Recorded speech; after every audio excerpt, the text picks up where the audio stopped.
Bonjour à tous, j'espère que vous allez bien. Aujourd'hui, nous allons parler de 10 choses que nous devons améliorer tous les jours.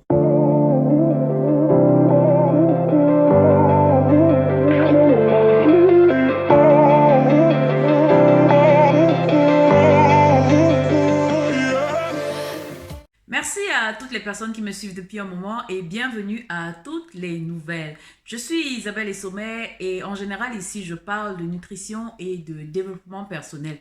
J'appartiens à cette catégorie de personnes qui pensent que pour pouvoir changer le monde, nous devons commencer par nous changer nous-mêmes. Sans plus tarder, comme première des choses que je vais citer ici, c'est étudier le pouvoir d'avoir une mission.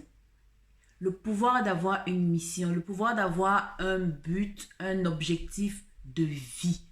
Parce que plusieurs personnes ont c'est un combat, ont une bataille, ont une idée qu'elles souhaitent par moment défendre.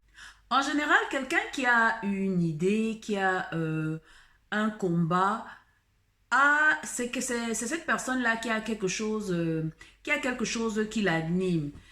Par moment, le combat peut devenir obsessionnel, mais nous n'avons pas besoin en général d'en arriver là.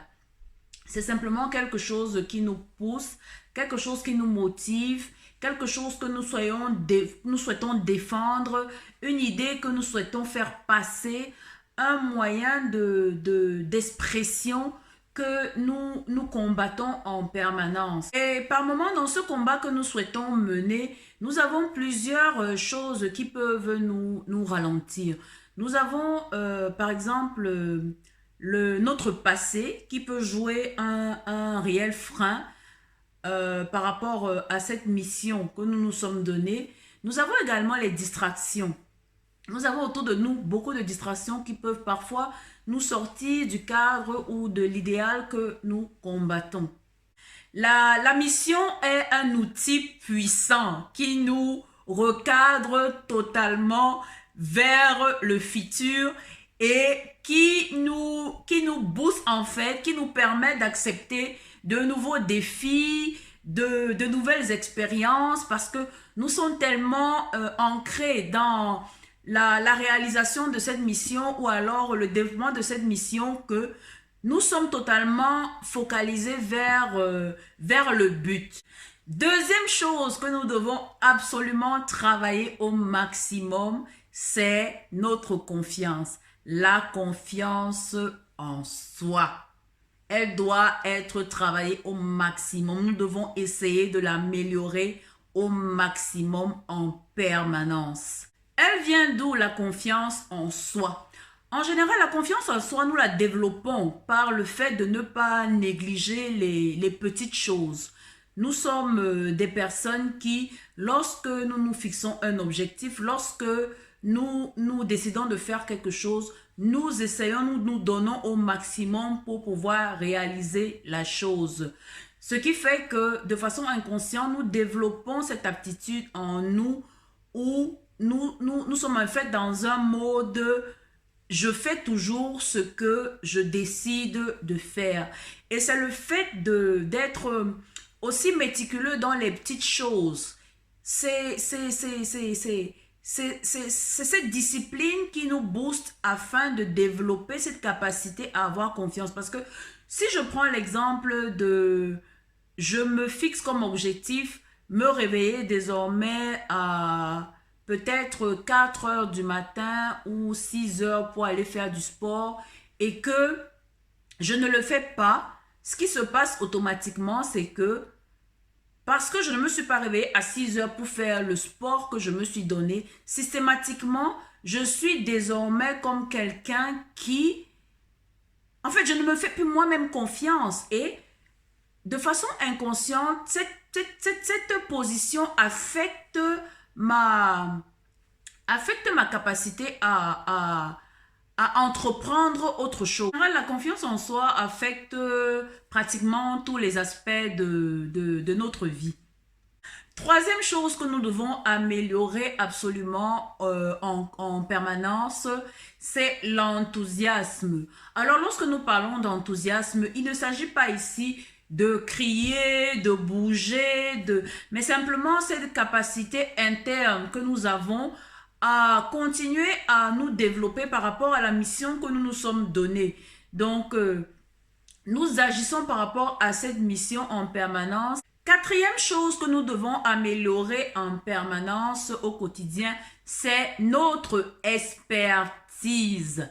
Parce que lorsque nous décidons de nous lancer dans une mission, il est important de développer, de se renseigner, de s'informer par rapport à tout ce qui peut avoir comme nouveauté, tout ce qui peut avoir comme enjeu par rapport à la mission que nous sommes donnée, par rapport au combat que nous sommes en train de mener.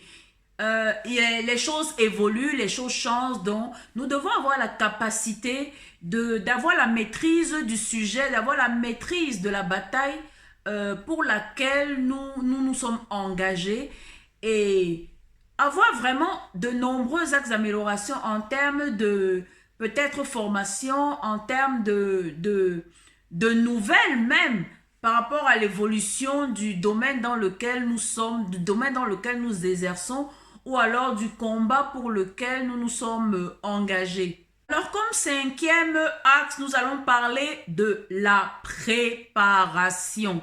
Il est important d'être préparé parce que tout processus en général passe par une préparation. En fait, des préparations, même par rapport au succès, il faut se préparer parce que le succès, en général, ne tombe pas du ciel. Même le succès choisit où il doit s'installer et où il ne doit pas s'installer. Ça veut dire que si nous ne prenons pas la peine de nous développer d'une certaine façon, même le succès ne voudra pas venir à nous. Qui souhaite être dans une position ou bien dans un corps ou alors dans un domaine où il n'aura pas un plein épanouissement, même le succès, avant de décider de s'installer chez telle personne ou telle autre, il souhaite sentir que ici j'ai des capacités, ici cette personne a les capacités de me faire valoir. Parce que même le succès en général, la vie en elle-même en général ne nous donne pas ce que nous souhaitons ou alors ce que nous voulons. Généralement, la vie nous donne, en fait, ce que nous méritons. Ça veut dire que plus nous allons avoir une préparation intense, plus il y a de fortes chances que nous atteignions le but. Parce que lorsque le succès arrive, il reconnaît en cette personne que ici, il y a un fondement solide. Ici, je suis sûre que si je m'installe, la personne ne va pas, à la limite, saura mieux gérer ma présence dans sa vie.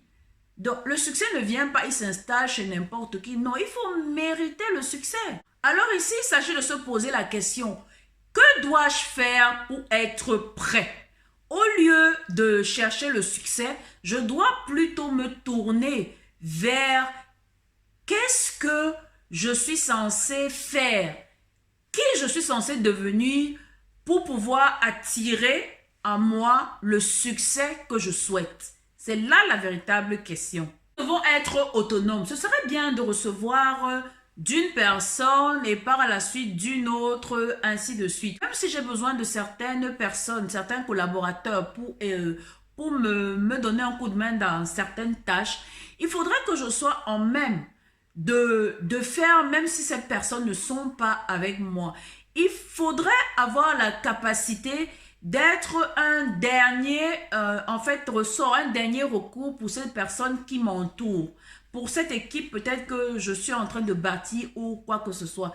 Et dans ce processus, il ne faudrait jamais ni se plaindre, encore moins s'excuser. Mais il est important d'avoir une maîtrise de tous les outils, de toutes les techniques, afin que le travail ou alors la mission avance. Alors, comme septième point que nous allons citer par rapport à tout ce que nous devons faire pour nous améliorer, nous allons citer l'image. Alors, lorsque je parle d'image ici, il ne s'agit pas de quelque chose de physique ou alors de comment est-ce qu'on s'habille ou quoi que ce soit. Il n'en est rien. Il ne s'agit pas de cette image-là. Il s'agit ici de l'image que les personnes ont de nous et également l'image que nous avons des autres.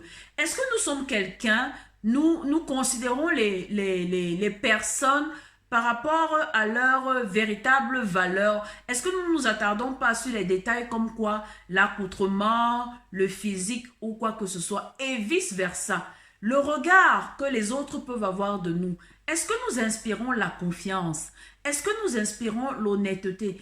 Est-ce que les personnes sentent que auprès de nous, elles apprennent quelque chose? Parce que c'est humain de vouloir être autour des personnes qui nous apportent. Ça peut être un apport simplement émotionnel, ça peut être des informations, ça peut être quoi que ce soit. Mais c'est humain de vouloir être entouré de personnes qui nous grandissent, qui nous grandissent. Donc c'est de cette image-là que nous parlons ici. Mais en plus même, au-delà, parce que les personnes aiment sentir que cette personne-ci maîtrise la mission pour laquelle elle travaille. Cette personne maîtrise son domaine. Cette personne maîtrise, a une certaine maîtrise du sujet qu'elle aborde. Il est important de dégager ce respect, cette honnêteté. Mais alors, au-delà de cette image que nous pouvons avoir des gens ou alors que les gens peuvent avoir de nous, il s'agit également d'avoir l'image que nous avons de nous-mêmes. Il est important que cette image soit développée. Il est important que lorsque nous nous retrouvons dans la glace, nous nous retrouvons face à un miroir, nous soyons capables de dire « j'ai décidé de faire, je vais faire ».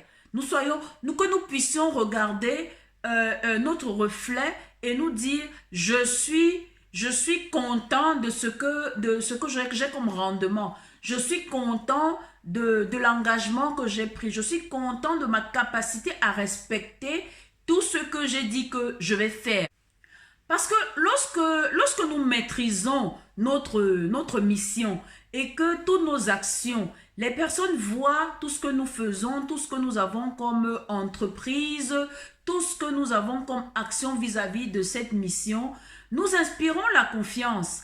Et le fait de savoir exactement où on va donne ce sentiment de maîtrise. Et le fait de dégager ce sentiment permet que les personnes nous suivent parce que chacun aimerait être auprès d'une personne qui dit « je vais faire ci » et la personne l'a fait. Parce qu'il n'est pas possible d'être dans une mission et d'avoir une attitude contraire à la mission que nous avons. C'est aussi simple que ça. Personne ne va nous suivre dans cette mission.